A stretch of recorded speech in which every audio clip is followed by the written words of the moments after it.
let's take a closer look at what makes this little robot so smart and powerful. Let's explore them one by one. First, we have the battery connector. This is where we plug in the battery to give power to our Quarky.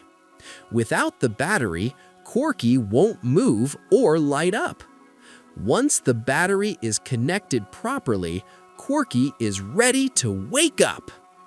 Second, here's the power switch. This tiny button controls whether our robot is sleeping or awake. When we switch it on, lights blink. That means Quarky is ready for action. When we switch it off, Quarky turns off. To make Quarky follow our commands, we need to connect it to PictoBlox.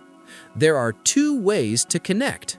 One is using a USB cable, and the other is wireless through Bluetooth. For now, we'll use USB.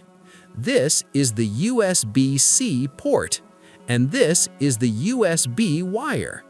Plug one end into Quarky and the other into the computer. Once connected, our robot and software can start communicating. But first, let's explore the other parts.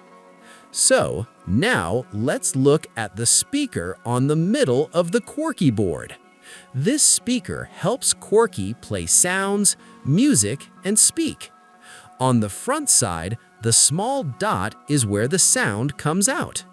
On the downside of the board, we have two motor ports, motor L for motor left and motor R for motor right.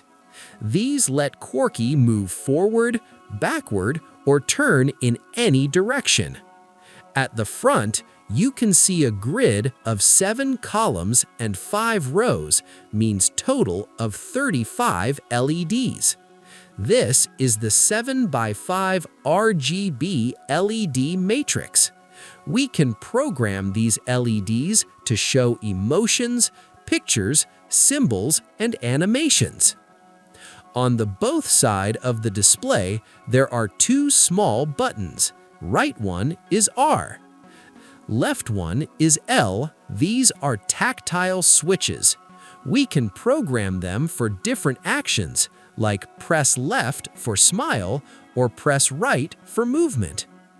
Now, let's attach the tires to the motors.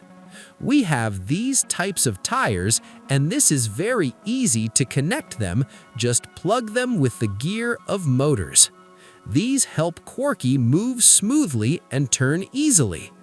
Once attached, Quarky can explore the floor.